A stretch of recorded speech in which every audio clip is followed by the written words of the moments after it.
والصلاة والسلام على سید المرسلین اما بعد فاعوذ باللہ من الشیطان الرجیم بسم اللہ الرحمن الرحیم پڑھیے الصلاة والسلام علیک یا رسول اللہ وعلی آلک واصحابک یا حبیب اللہ الصلاة والسلام علیک یا نبی اللہ وعلی آلک واصحابک یا نور اللہ۔ جیسا کہ ڈلے بند کر دو بالکل، آپ لوگوں کو پروگرام کے حوالے سے تفصیلی معلومات ہیں۔ ہم اس پروگرام کے میزبان ہیں، تو ویسے ٹائم تھا تو میں چند گزارشات آپ کے سامنے رکھوں گا۔ ادروائز یہ ہوتا ہے کہ ہم لوگ الحمدللہ محافل ہوتی رہتی ہیں، بیانات کا سلسلہ بھی چلتا رہتا ہے، تو پیر صاحب چونکہ ابھی یہاں پہنچے نہیں ہیں، پہنچنے والے ہیں، تو تب تک نبی پاک صلی اللہ تعالی علیہ وآلہ وسلم کی عظمت کی چند باتیں ہم سن لیتے ہیں۔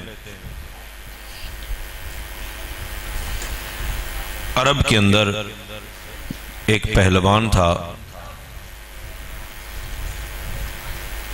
اور اتنا سخت جان پہلوان تھا کہ وہ کھال پر کھڑا ہو جاتا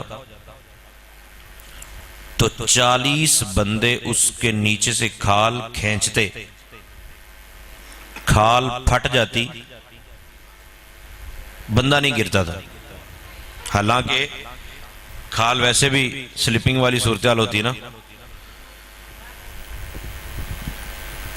نبی پاک صلی اللہ تعالیٰ علیہ وآلہ وسلم جب مدینہ شریف تشریف لے گئے تو وہ مدینہ میں رہتا تھا۔ مدینہ میں صحابہ بڑی توجہ کرتے تھے رسول پاک صلی اللہ علیہ وسلم کی ذات گرامی کے حوالے سے، حفاظت کے معاملات میں۔ ابو بکر صدیق رضی اللہ عنہ آپ کو ڈھونڈتے ڈھونڈتے چلتے گئے۔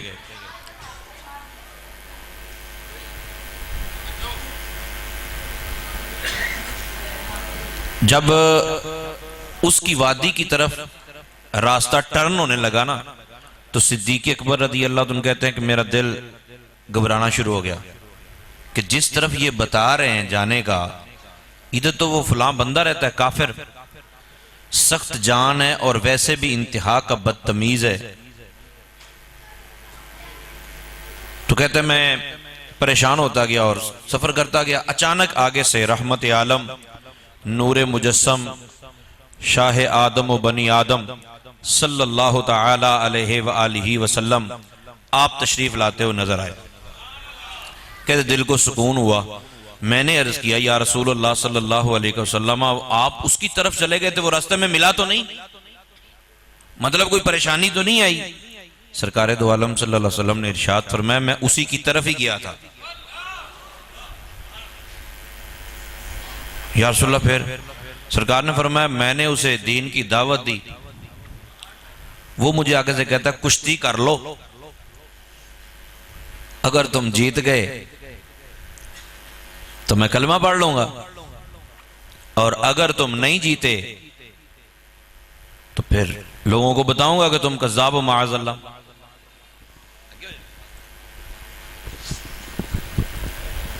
ٹھیک ہے سرکار؟ نبی پاک صلی اللہ تعالی وسلم اب یہ بات بتا رہے ہیں، اور ابو بکر صدیق رضی اللہ تعالی عنہ نے باقی سارے زاویے سے تو سرکار دو عالم صلی اللہ علیہ وسلم کو جانتے تھے، لیکن یہ منظر کبھی نہیں دیکھا کہ سرکار کشتی بھی کریں۔ یا رسول اللہ، پھر نبی پاک صلی اللہ تعالی علیہ وسلم نے ارشاد فرمایا، میں نے کہا ٹھیک ہے، مجھے منظور ہے۔ تو کہتے جب پنجے میں پنجے ڈالے تو رسول پاک صلی اللہ علیہ وسلم نے انگلیاں دبائیں۔ ان انگلیوں کی طاقت کا اندازہ کوئی نہیں لگا سکتا، کیونکہ 60,000 فرشتے سورج کو کھینچ کر لے جاتے ہیں، اور آمنہ کے لال نے صرف انگلی کا اشارہ کیا تھا تو پلٹ آیا تھا.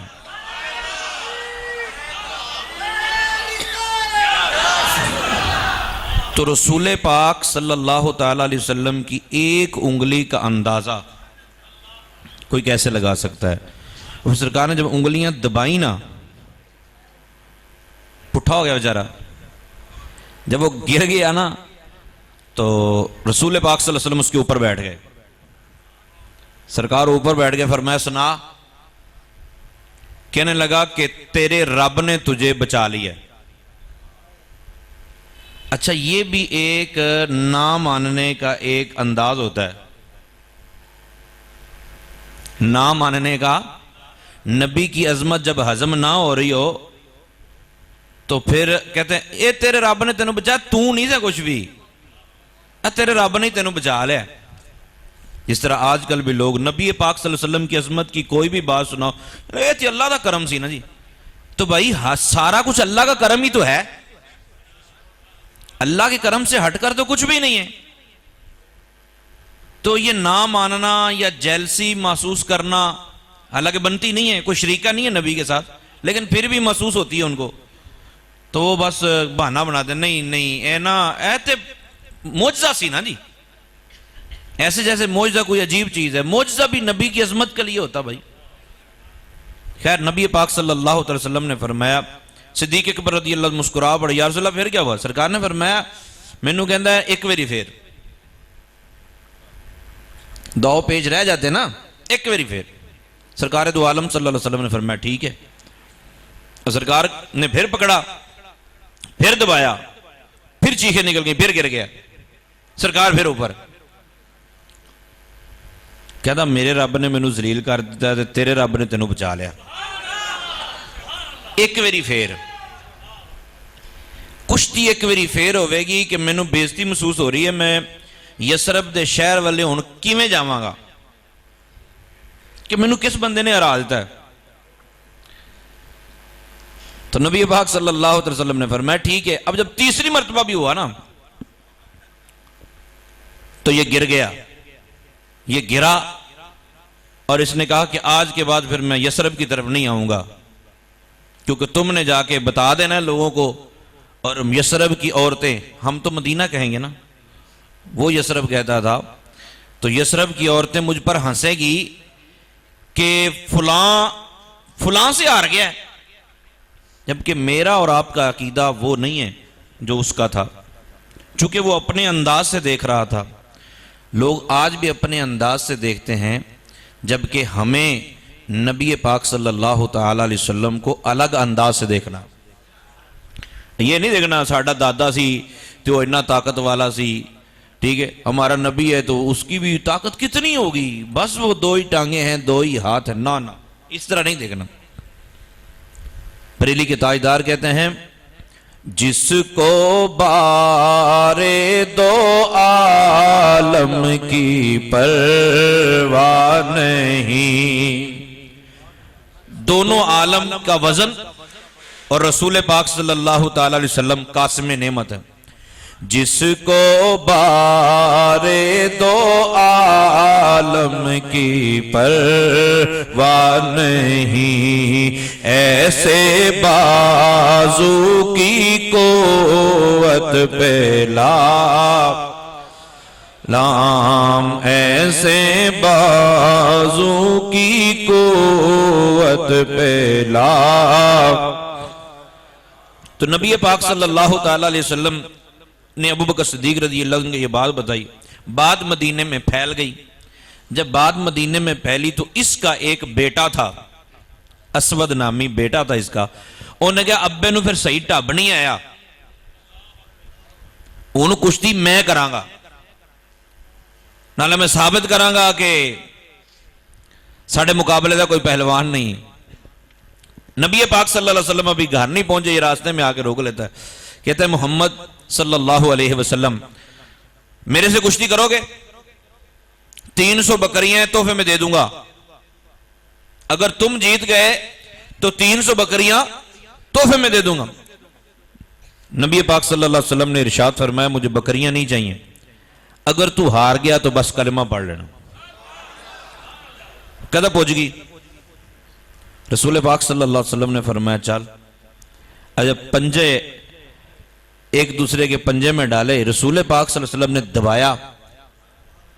دبایا تو گر گیا.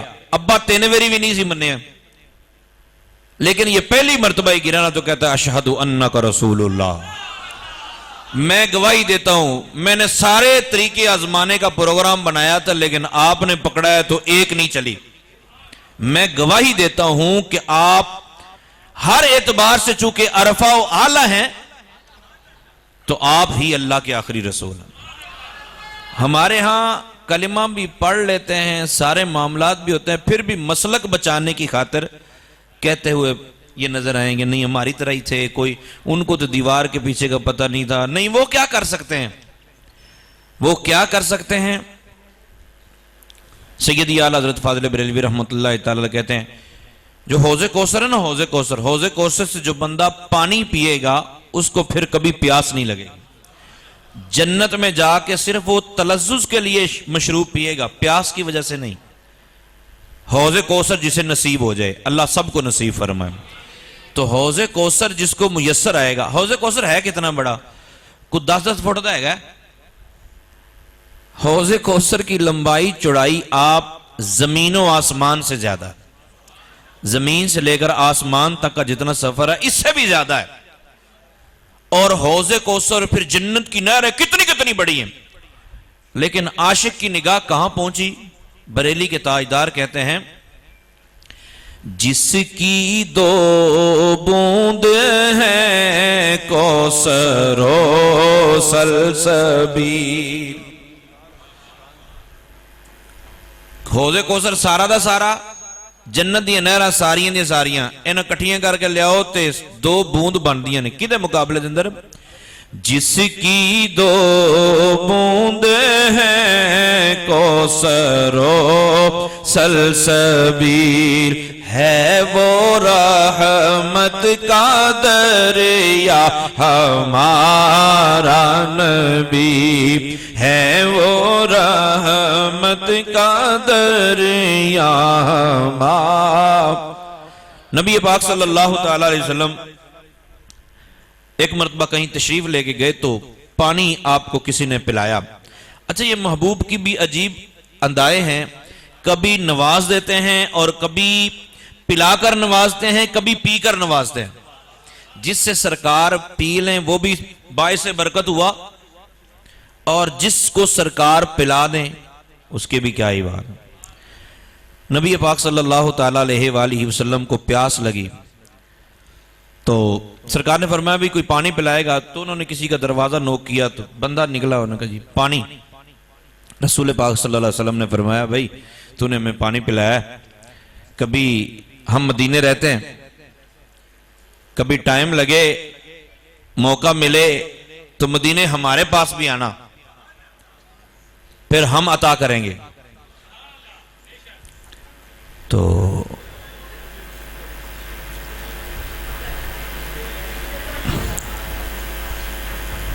اچھا یہ ہو جان گے.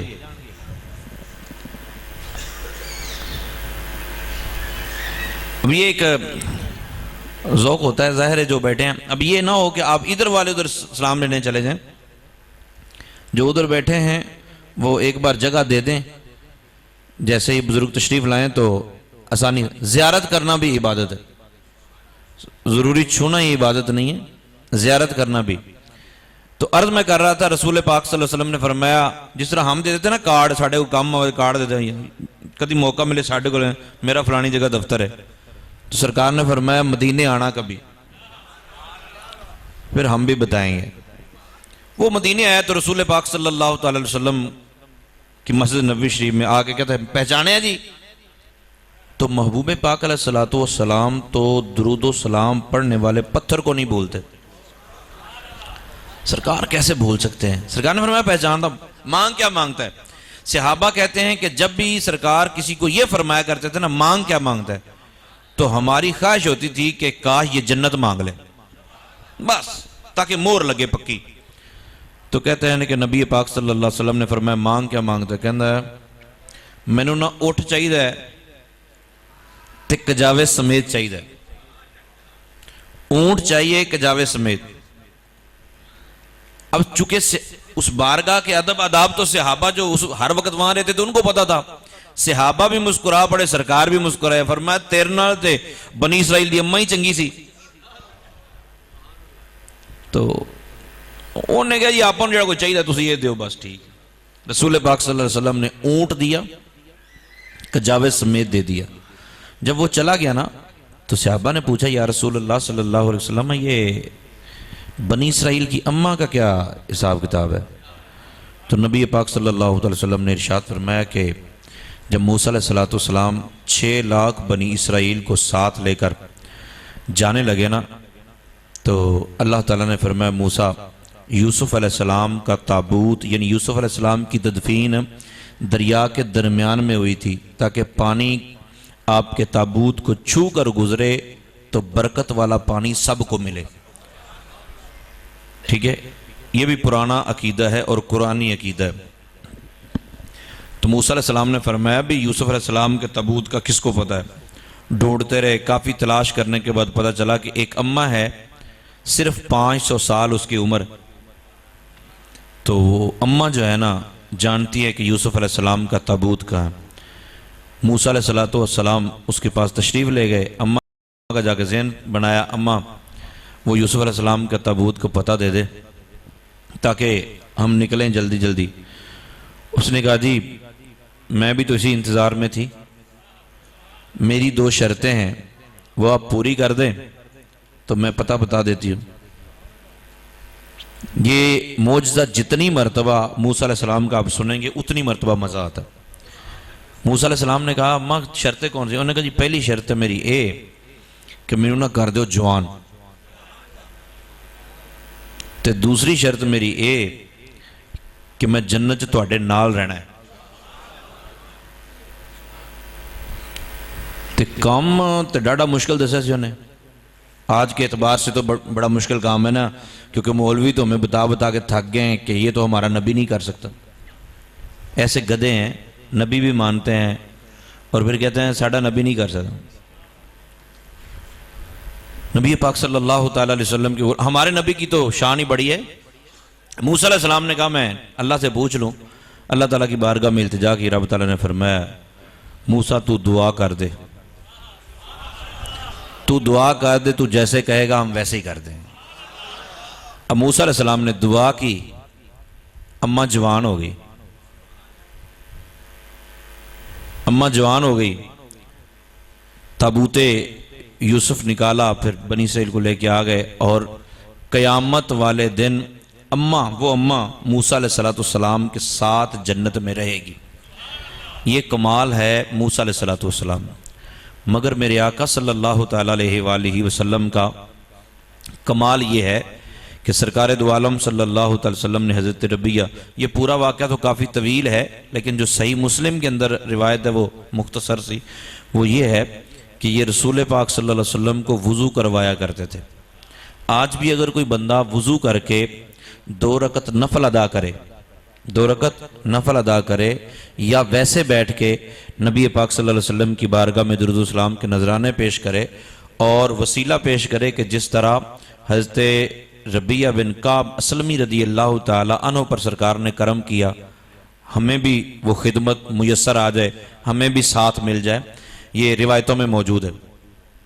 نبی پاک صلی اللہ تعالی علیہ وآلہ وسلم نے ارشاد فرمایا، حضرت ربیہ نے وضو کروایا نا تو رسول پاک صلی اللہ علیہ وسلم نے ارشاد فرمایا سل یا ربیہ، ربیہ مانگ کیا مانگتا ہے، مانگ کیا مانگتا ہے؟ تو حضرت ربیہ رضی اللہ عنہ نے عرض کی یا رسول اللہ صلی اللہ علیہ وسلم مرافقتک فی الجنہ، مجھے جنت میں آپ کا پڑوس چاہیے۔ حضرت موسیٰ علیہ السلام نے فرمایا میں پہلے اللہ سے پوچھوں گا پھر بتاؤں۔ یہاں رسول پاک صلی اللہ علیہ وسلم کو جب عرض کیا گیا سرکار نے ارشاد فرمایا او غیر ذالک، ربیہ بس تو نے جنت مانگی، جنت میں میرا پڑوس مانگا، بس او غیر ذالک، کچھ اور بھی مانگ لیتا۔ تاجدار گولڑا کہتے ہیں اب تنگی داماں پہ نہ جا اور بھی کچھ مانگ، ہیں آج وہ مائل بعطا اور بھی کچھ مانگ.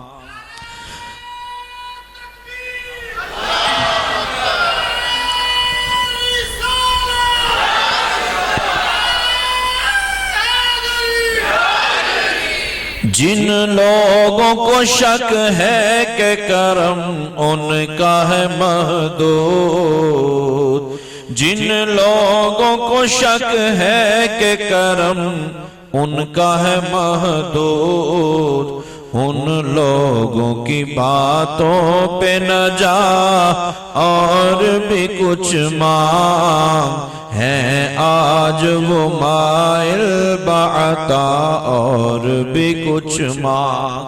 تو نبی پاک صلی اللہ تعالیٰ علیہ وآلہ وسلم کے لیے ہمیں ایک الگ سوچ کا زاویہ رکھنا ہے. اسی چیز کو ہم اپنی اسی مسجد سے آگے بڑھانے کی کوشش کر رہے ہیں. جو دوست احباب علاقے کے رہنے والے ہیں ان سے گزارش ہے کہ روزانہ عشاء کی نماز کے بعد یہاں صدائے قرآن کلاس ہوتی ہے. اس میں جو چیزیں ہم مسلمانوں کے لیے جاننا ضروری ہیں وہ سکھائی جاتی ہیں. پھر ماہانہ سوال و جواب کی نشست ہوتی ہے.